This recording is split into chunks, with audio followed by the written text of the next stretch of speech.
नमस्कार दोस्तों। फुग्गे की हास्य की दुनिया में मैं अशोक राही आपका स्वागत करता हूं। दोस्तों, पिछला एक वर्ष हमारे जीवन में बहुत कठिन गुजरा है।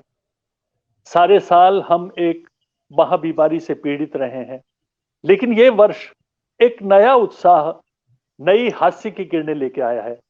और इसी संदर्भ में आज हमारे खास मेहमान हैं श्री संजय झाला। दोस्तों, संजय का नाम किसी परिचय का मोहताज नहीं है। संजय हास्य की दुनिया में, देश विदेश में, पूरे भारत में एक जाना पहचाना नाम है। भ्रष्ट, सत्यम, जगत मिथ्या और सुरपंखा की नाक जैसी कई पुस्तकें आप लिख चुके हैं। हास्य व्यंग के बेहतरीन प्रयोग संजय ने किए हैं। इन्होंने संस्कृत की सूक्तियों को अपने हास्य में समोया है और ठाकेदार स्वर में अपने स्वर की गर्जन के साथ ये जीवन के हर मुद्दों पर हास्य प्रस्तुत करते हैं। तो संजय भाई, आपका बहुत बहुत स्वागत है। मैं सबसे आभार पहले आभार। आपसे एक सवाल करता हूं जी जी। कि हास्य क्या है और वर्तमान जीवन के संबंधों में हास्य के रूपों को कैसे हम परिभाषित करेंगे। ये सबसे पहले तो आपका आभार और जयरंगम का आभार जिसने मुझे इस चर्चा के लिए आमंत्रित किया। और अब मैं आपसे जुड़ता हूं। जी। हास्य क्या है, ये पहला प्रश्न है।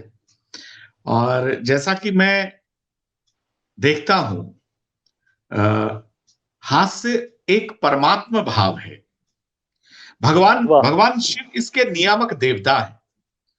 वाह वाह। प्रमथ जो भगवान शिव का प्रमुख गण है, वो हास्य का सुपरविजन हम्म, करता है, हास्य को मॉनिटर करता है। वाह। इसलिए हास्य निसंदेह एक परमात्म भाव है। ये बात वाह मैं वाह। आपके समक्ष रखना चाहूंगा।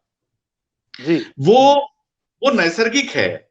वो वो बहुत ही हम्म निश्चल है, उन्मुक्त है। जैसा हम्म कि परमात्मा की प्रकृति है, परमात्मा का स्वभाव है, वो ठीक वैसा हम्म ही है। निश्चला सरलोल्लासा नैसर्गिको उन्मुक्तता ध्रुवम हास्यानंदश्च निष्पत्तौ भावा संचारिणो मता। हम्म। ये हास्य रस है जो निश्चलता मांगता है, सरलता मांगता है, नैसर्गिकता मांगता है, उन्मुक्तता मांगता है।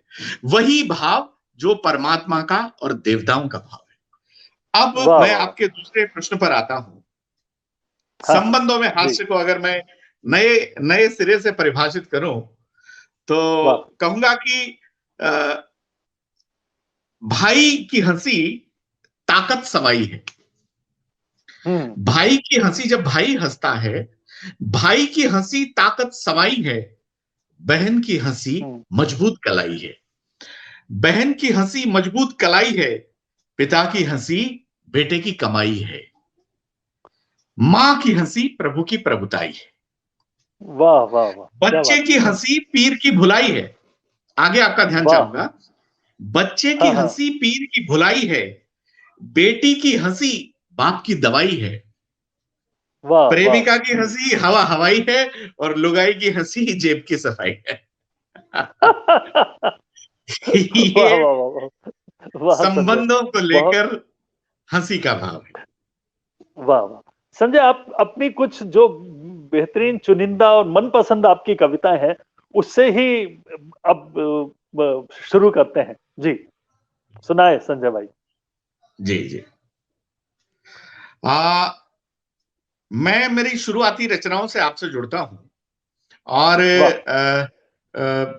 मेरी जो पहली रचना जिसने मुझे काफी प्रसिद्धि दिलाई, शोहरत मिली।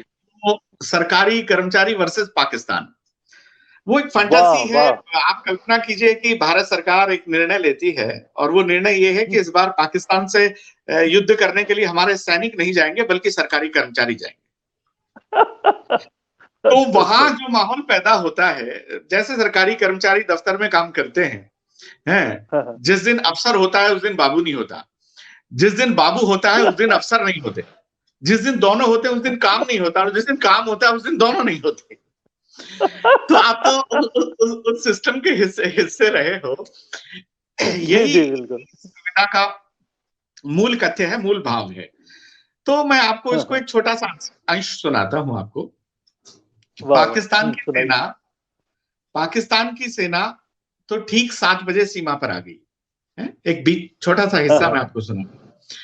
पाकिस्तान हाँ की सेना तो युद्ध करने के लिए ठीक 7 बजे सीमा पर आ गई। हमारे सरकारी कर्मचारी ठीक 7 घंटे लेट सीमा पर गए और आधे पाकिस्तानी सैनिक तो उनका इंतजार करके ही मर गए। वो मेजर एक पुलिस वाला था।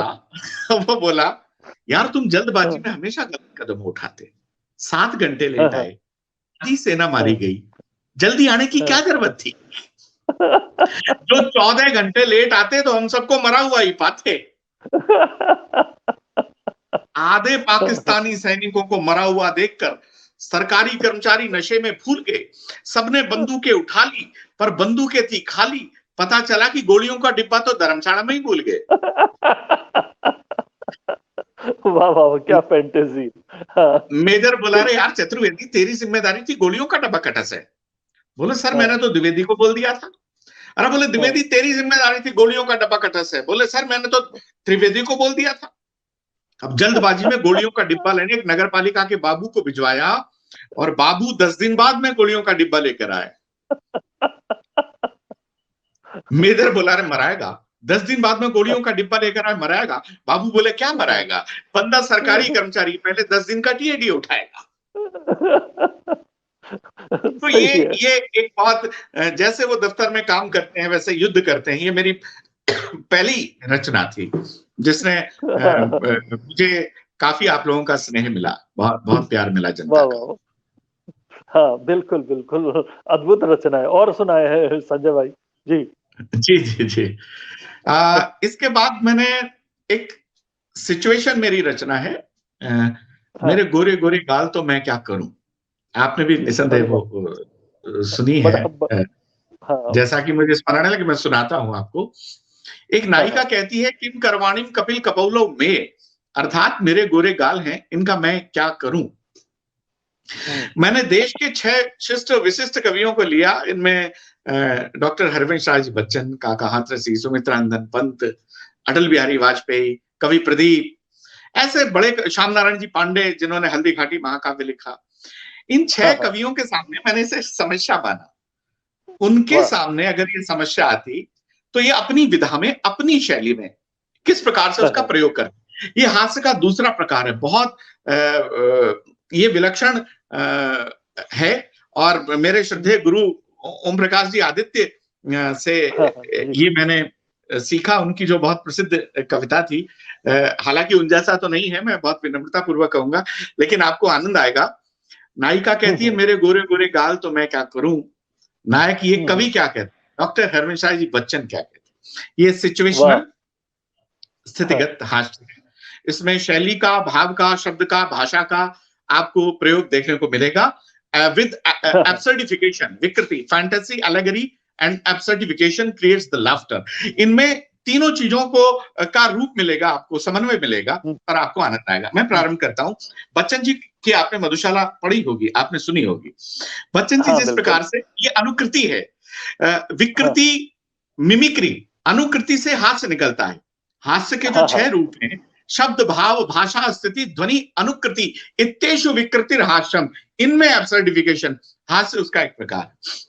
वाह, हम्म, तेरे गोरे गोरे गालों में क्या जादू कर डाला, ये क्या जादू कर डाला।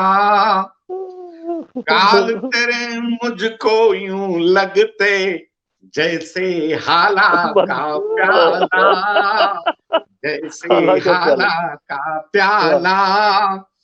वाह वाह, हाला के प्याला को बाला, पंक्तियां सुनिएगा। पाला आला पाला, हाँ के प्याला को बाला, मादक और बना दूंगा। एक हाँ बार, गालों और अधरों का प्रयोग देखें। एक बार गालों मेरे, अधरों से सुन लो मधुशाला, वाह वाह वाह अधरों वाह, से सुन लो मधुशाला। ये वाह डॉक्टर वाह। हरवंश बच्चन। हम्म, अब आप देखिए दूसरा प्रयोग श्याम नारायण जी पांडे। आपने हाँ हल्दी घाटी महाकाव्य पढ़ा होगा, सुना होगा। ये हाँ भी हाँ। यहां से हाथ से पैदा किया। वीर रस से कैसे हाथ से पैदा किया जा सकता है। वो टकार और डकार वाह। वर्णों का प्रयोग करते थे, बहुत ऊंचे हाँ स्वर में काव्य पाठ करते थे। उनके हाँ। सामने अगर ये समस्या आती तो अपनी विधा में, अपनी शैली में किस प्रकार से उस किस समस्या का प्रकार कर। निराकरण। ये वाह वाह। ये मुझे बड़ा प्रिय है, मैं आपको सुनाता हूँ। आप एक शब्द पे ध्यान दीजिएगा, शब्द से हाथ से कैसे उत्पन्न हो रहा है। रामनारायण जी पांडे पर आता हूं। हाँ हाँ। तेरे गाल है महाकाल विद्युत गर्जन का टूट पड़ो। हम्म। तेरे गाल है महाकाल विद्युत गर्जन का टूट पड़ो। ये सागर के वड़वानल हैं, तुम अग्नि बनकर फूट पड़ो।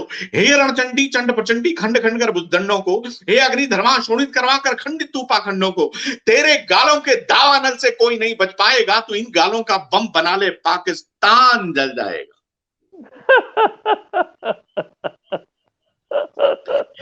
वाह वाह। ये थे श्याम नारायण जी पांडे। पांडे, हाँ बिल्कुल। कवि सुमित्रानंद जी पंत प्रकृति के सुकोमल कोमल कांत कवि, भाषा का बड़ा निर्मल विशुद्ध और साहित्यिक प्रयोग किया। वाह उनके वाह। सामने समस्या आती तो किस प्रकार से समस्या का निराकरण करते। हे वाह। कामिनी मानिनी भाविनी भामिनी, ललिता वनिता त्रिनिता पाविनी। तेरे कपोल हैं गोल अमीयसम सरस रसीले, ये भंवरे हो जाए अमर बूंद जो इनकी पीले। तेरे इन गालों का स्तंभन सम्मोहन चुम्बन देखेंगे, कैसे पीते मकरंद मधुप यह देखेंगे। हे वासंती मालिनी शालिनी, गालों से हमें रिझाओ ना, इनका निदान हम कर देंगे। प्रियम बदा पास तो आओ ना। बिल्कुल बिल्कुल पंत जी गा रहे हैं जैसे। वाह, बहुत ये बढ़िया। पंत जी का है। जी। मैंने माननीय अटल बिहारी वाजपेयी जी का प्रयोग किया, सबसे पहले मंचों पर मैं लेकर आया ऐसे। उस अरे वक्त लोग कहा वाह। करते थे ये क्या मंचों पर नाटकबाजी शुरू हो गई, मंचों पर अनुकृति शुरू हो गई। लेकिन ये प्रयोग में पहले सबसे पहले लेकर आया, और इस प्रयोग ने मुझे काफी प्यार दिया। मैं आपको सुनाता हूँ माननीय वाजपेयी जी कैसे भाषण देते, कविता करते थे, कविता करते करते भाषण वो देते थे। उनकी शैली का आनंद लीजिए। हालांकि ये मंच नहीं है, लेकिन मैं मेरी मुख मुद्राओं से, मेरे भावों से मेरी बात आप तक पहुंचेगी। माननीय वाजपेयी, पता नहीं ये देश कहां जा रहा है, किसी का कुछ समझ में नहीं आ रहा। एक समय था जब इस देश में सालों की समस्या थी, फिर घोटालों और दलालों की समस्या आई, अब गालों की समस्या है। हमने मोदी जी से कहा, मोदी जी समस्या को आप सुलझाइए। मोदी जी ने कहा, अटल जी इस माया में हमें मत उलझाइए। हमने कहा, सत्ता के साथ ये समस्या हमें सौंपो। यद्यपि हम इस क्षेत्र में बहुत नए हैं, लेकिन शादी नहीं हुई तो क्या है, बारात में तो गए हैं। ये मैं विनम्रता पूर्वक उनको समर्पित करता हूं। बहुत स्नेह मुझे पूरे देश दुनिया में मिला इससे। और काका हाथ रसी जी, एक कवि में और सुना उसके बाद। काका हाथ रसी जी दाढ़ी रखते थे, वो किस प्रकार से कविता करते थे, आनंद ले। मैंने दाढ़ी और गालों का एक सुंदर प्रयोग किया। वाह। हाँ, तेरे गोरे गाल देखकर हम तो हो गए मस्त, तेरे गोरे गाल हैं गोरी फिर क्यों होती त्रस्त, फिर क्यों होती त्रस्त, एक दिन घर पर आओ, मेरे लायक कोई सेवा हो तो मुझे बताओ। क्या काका कविराय, दाढ़ी की कलम बनाकर इन कोरे कागज से गालों पर कर देंगे हस्ताक्षर, इन कोरे कागज से। ये मेरी दूसरी रचना थी जिसने मुझे बहुत प्यार दिलवाया। बहुत। वाह वाह। संजय भाई, आज हमारे जीवन में असल में हो ये रहा है कि एक अजीब सा तनाव में रहता है आदमी, और उस तनाव से जो विशुद्ध हास्य है वो गायब हो रहा है। व्यंग बहुत लिखे जा रहे हैं, राजनीति, धर्म, ये ऐसे विषय हैं जिनके ऊपर अब व्यंग करते समय आजकल जो कवि लोग हैं, कविगण हैं, वो भी डरने लगे हैं। तो इन इन इन विषयों को कैसे एक हास्य कवि जो जो सिर्फ जनता का मनोरंजन करता है, वो कैसे इनको डील करता है? आप कैसे डील करते हैं इनको? देखिए, मैं आपको निवेदन करूं कि कवि सामयिक चीजों पर लिखता है, जो भी हाँ, प्रासंगिक है, बिल्कुल। सामयिक है, वो जैसा देखता है वैसा लिखता है। हाँ, बिल्कुल। तुलसीदास जी को लिखने के लिए भगवान राम जैसा किरदार मिला, हाँ। कृष्ण द्वैपायन जी को कृष्ण जैसा किरदार मिला। अब हमारी तकदीर में यही लोग हैं, हम क्या कर सकते हैं? सही बात है। कवि जैसा देखेगा वैसा वैसा ही वो लिखेगा। लिखेगा। और राजनीति से हाथ से पैदा होता है। महाकवि माघ कहकर गए हैं, आत्मोदय पर जानी रीति नीति इति राजनीति है, अपना उत्थान और अन्य का पतन, यही राजनीति है। यही राजनीति। अब इसी में से विद्रूपताएं निकलती हैं, विसंगतियां निकलती हैं, और उसी के अनुरूप कवि टिप्पणी करने का भी प्रयास करता है। जैसे एक और फैंटेसी का आप लोग आनंद लेंगे।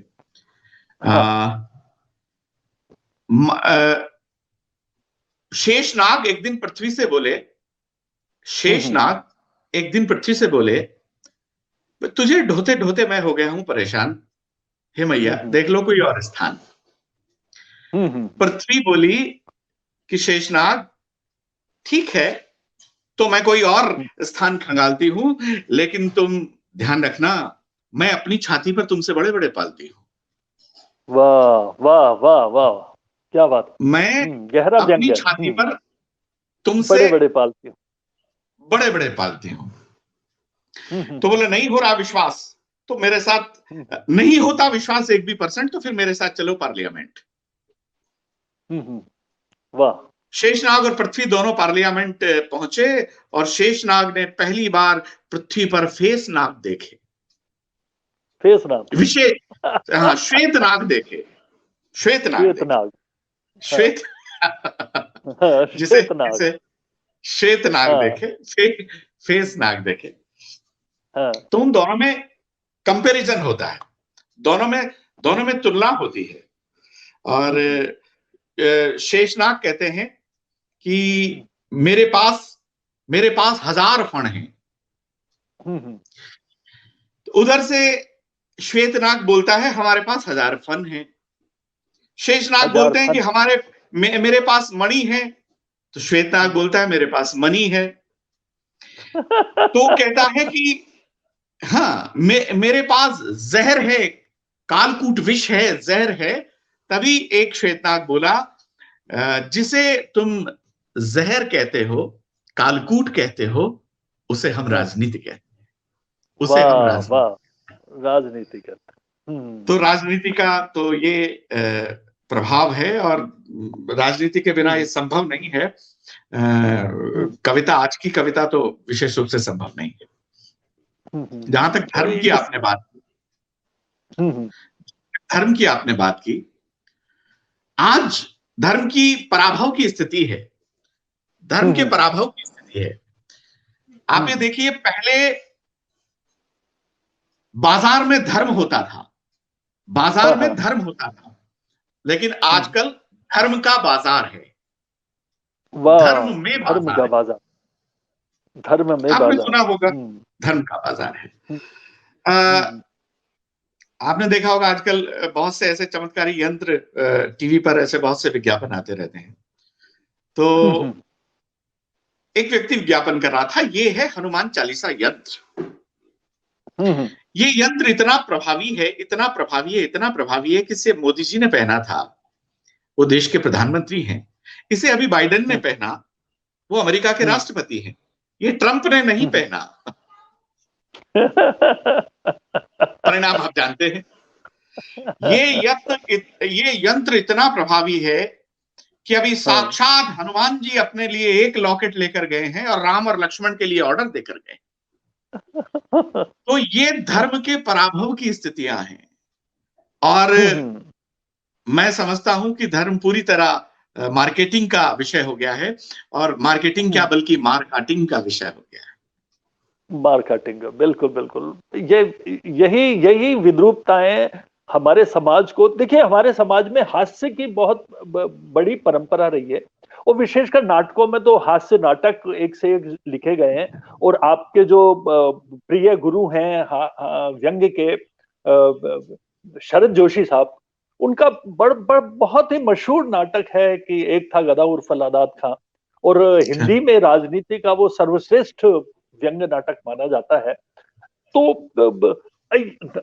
कविता का, हास्य कविताओं का नाटकीय कैसे कोई प्रयोग आपने किया है संजय भाई, तो वो बताएं, क्योंकि हमारे इसमें नाटक से जुड़े हुए भी बहुत सारे श्रोता हैं, दर्शक हैं, तो वो कैसे प्रयोग कर सकते हैं, और वाणी का, स्वर का, वाणी का और शब्दों का किस तरह प्रयोग किया जाए।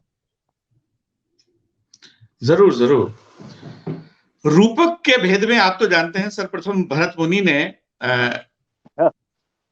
प्रहसन का उल्लेख किया। भरत मुनि नाट्य शास्त्र के अध्येता थे, और काव्येषु नाटकम रम्यम, कविता में नाटकीयता का जो प्रभाव था, उसकी आवश्यकता थी, उसके बारे में उन्होंने बताया। और मैंने इसका प्रयोग किया। मैं चाहता था कि जनता को कुछ नया दिया जाए, श्रोताओं को कुछ नया दिया जाए, क्योंकि ये युग है, इस युग को करोड़ों रुपए की फिल्मों से टक्कर लेनी पड़ती है। अब वो जमाना नहीं है जब नीरज जी, बच्चन जी पढ़ा करते थे, श्रोता मंत्र मुक्त होकर सुना करते थे। उनकी इच्छाएं बढ़ गई हैं, उनकी आशाएं बढ़ गई हैं, वो कुछ नया देखना चाहते हैं। मैंने इसका प्रयोग किया। मेरी एक बहुत प्रसिद्ध कविता है उधार। उधार आप लोग आने लगे। इसमें सारी विधाओं को मैंने समेटने का प्रयास किया है, चाहे वो नाटक हो, और चाहे वो अनुकृति हो, चाहे वो भाव हो, हर स्थिति को नाट्य के जो प्रयोग हैं, प्रहसन के जो प्रयोग हैं, उस सबको मैंने इसमें समेटने का प्रयास किया है। वाह वाह वाह संजय। एक थे शर्मा जी और एक थे वर्मा जी। दो मेरे प्रिय पात्र हैं, एक शर्मा एक वर्मा, और एक वर्मा। आप ये मानकर सुनेंगे तो आपको आनंद। एक थे शर्मा जी और एक थे वर्मा जी। जब जब लोग वर्मा जी को पीटने आते तो शर्मा जी उन्हें बचाते। यहां तक कि वर्मा जी ने 17 बार किया आत्महत्या का प्रयास, 17 बार शर्मा जी ने ही उन्हें जीवन दान दिया। इस पर भगवान विष्णु प्रसन्न हुए, प्रकट हुए, बोले वरम रूही, वर मांगो। इसे कहते हैं पुण्य और परोपकार। शर्मा जी बोले, प्रभु काहे का पुण्य, काहे का परोपकार, मैं तो इसको इसलिए बचाता हूं किसने मुझसे ले रखा है उधार। बोले, प्रभु मैं जानता हूं ये आपका भक्त है, लेकिन बड़ा ही कमबख्त है। अब आप ही स्थिति संभालो, ये तो दे नहीं रहा, आप मेरे पैसे निकालो। सुनकर भक्त शर्मा के बयान भगवान विष्णु तत्काल हो गए अंतर्ध्यान। वो अंतर्ध्यान होकर बोले, वत्स शर्मा मैं जानता हूं उधार देने में संकट बहुत बड़े हैं, और एक दैत्य में मेरे भी 60,000 अटके पड़े हैं। पैसा तुमने दिया है, तुम ही मांगने जाना, और हाँ वो दैत्य कहीं मिल जाए तो मुझे भी बताना।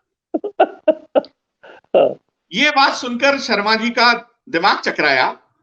उन्होंने वर्मा जी को याद किया और ये गीत गाया। मैं कविता को संक्षिप्त में आपको सुना रहा हूं, एक एक हिस्सा। कविता बहुत लंबी है। उधार देने वाला उधार लेने वाले को कैसे याद करता है। अब इसका प्रयोग देखें, पैरोडी का प्रयोग किया। पैरोडी भी हास्य की एक बहुत परफेक्ट विधा है।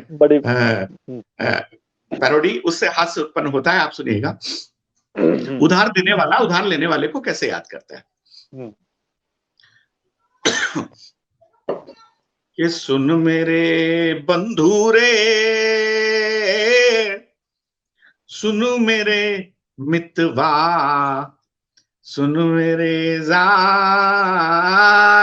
रे, कर्जा तुझे जब लेना था 100 बार आता था, कर्जा तुझे जब लेना था 100 बार आता था, अब तुझे हमारी बिल्कुल याद भी न आती रे, मेरे साथी रे।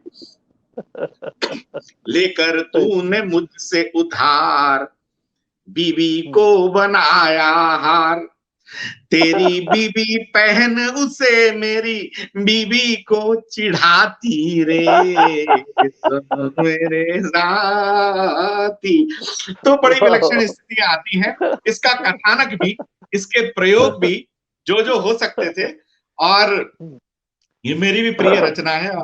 बहुत मोहब्बतें मिली, बहुत प्यार मिला इस रचना से मुझे। क्या बात है संजय भाई, बहुत जी बढ़िया। जी। और संजय भाई, एक और मैं आपसे सवाल करना चाहता हूं। हमारे बहुत सारे युवा दर्शक, युवा साथी, युवा जो थिएटर से जुड़े हुए हैं, नाटक से जुड़े हुए हैं, वो भी इस कार्यक्रम को देख रहे हैं और वो भी चाहते हैं कि इस तरह कविताएं रचना। आप एक कवि के रूप में अपनी, आपकी जो सृजन प्रक्रिया है हास्य कवि के रूप में, यूं तो आप बहुत सारी चीजें लिखते हैं, हास्य कवि के रूप में एक युवा लेखक को क्या करना चाहिए, किन किन बातों का ध्यान रखना चाहिए? कोई कविता से उदाहरण सहित आप ये बताएं तो जरा मजा आएगा। जरूर जरूर जरूर। युवा लेखक को हास्य कविताओं के लिए क्या करना चाहिए, ये आपका मूल प्रश्न है। तो उसे पहले तो युवा होना चाहिए, दूसरा उसे लेखक होना चाहिए। ये तो जरूरी बात है, ये तो युवा होना चाहिए। वाह वाह, बिल्कुल सही। मैं यही कहूंगा इसमें आदरणीय राय साहब, कि ईश्वर आप चाहो और लिख दो, ये संभव नहीं है। हास्य के लिए विशेष रूप से मैं कहना चाहूंगा, क्योंकि और सारी स्थितियां हैं, सभी भाव हैं। भगवान कहते हैं अहम वैश्वानरो भूत्वा प्राणिनाम देहमाश्रितो, हैं तुम मेरे बिना खाया हुआ अन्न का एक दाना नहीं पचा सकते अपने पेट में, ठीक है ना। तो ईश्वर की इच्छा के बिना कुछ नहीं होता, उसकी इच्छा से ही काव्य का सृजन होता है, और विशेष रूप से हास्य का, क्योंकि वो तो स्वयं एक परमात्मा भाव है।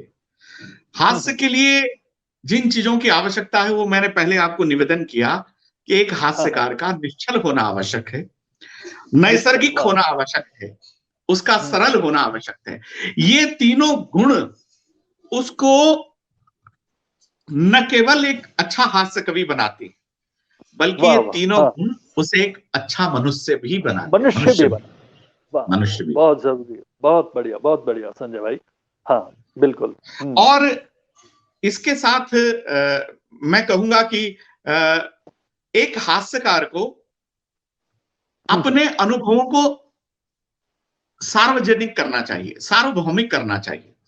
उसे किस स्थिति में आनंद आता है, किस स्थिति में उसे हास्य का उद्रेक होता है, हास्य का मिश्रण होता है, हास्य पैदा होता है, उस स्थिति को ही उसे सार्वजनिक करना चाहिए। हास्य की दूसरी स्थिति यही, हास्यकार को बहुत तटस्थता पूर्वक, बहुत निष्पक्षता से और बहुत दृष्टा बनकर शून्य के धरातल पर अपने काव्य का सृजन करना चाहिए, far from the maddening craft. ये मैं आपको कहना चाहूंगा, बिना इसके हास्य उत्पन्न नहीं हो सकता। मैं आपको निवेदन करूं कि यही उधार वाली रचना, इसमें लगने में मुझे बहुत समय मिला। जब मैं इसका ये समापन कर रहा था, प्राप्तम उधारम च साठम हजारम दैत्यम खरीदम सेकंड हैंड कारम, मुझे मतलब 1.5-2 साल हो गया था, और इसका अंत मुझे आ नहीं रहा था, क्योंकि मंचों की मेरी दृष्टि थी, और जब तक मुझे खुद को आनंद नहीं आया तो मैं फिर क्या लिखूं। मैंने भगवान से कहा, मैंने प्रभु अब मेरी बस की बात नहीं है, बिल्कुल सत्य घटना है, मैं अपने पूजा घर में, तो मैंने जो लिखा था वो फाड़ के फेंक दिया।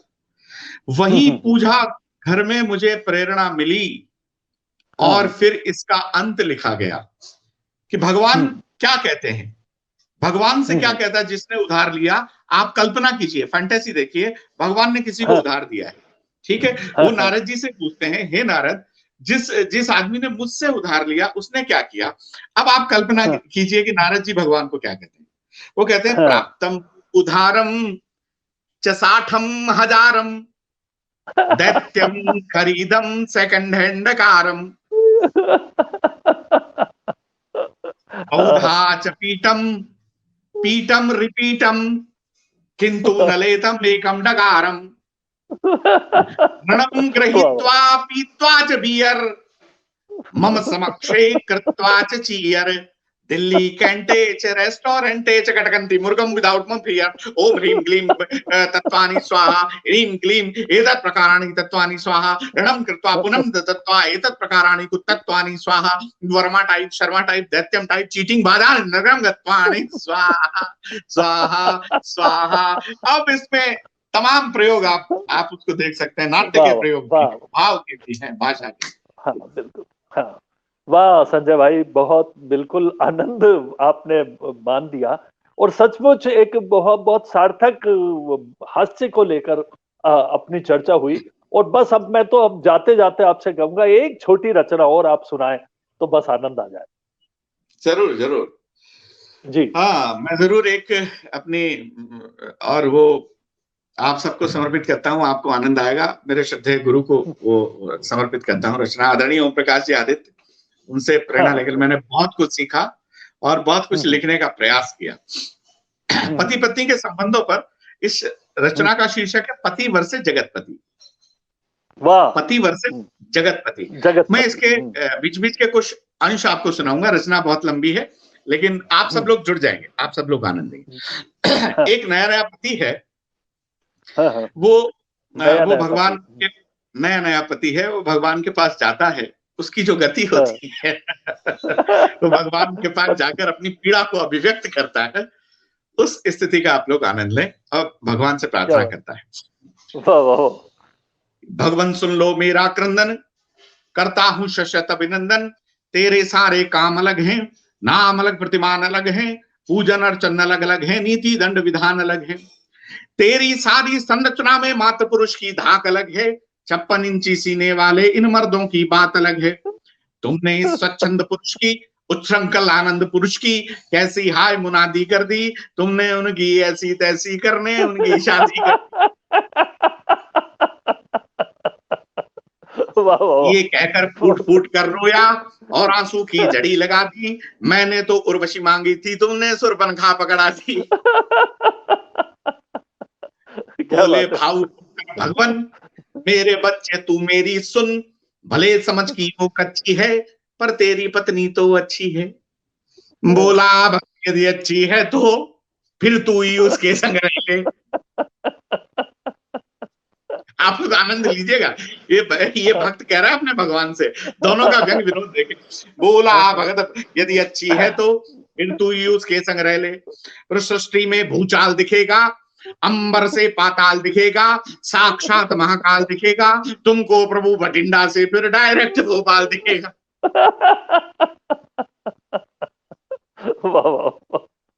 भगवान ने कहा भाई तेरे को प्रॉब्लम क्या है, तेरे को समस्या क्या है? वो बोला भगत मित्र के घर में एक दिन करने गया डिनर में, मैंने भाभी के भोजन की खुलकर खूब प्रशंसा कर दी, सुनते ही मुख लाल हो गया, घर आते ही पत्नी का मुख फूल फूल फुटबाल हो गया, और रात को मुझसे बोली अब तो सुबह ब्रेकफास्ट भी भाभी जी से बनवा लेना।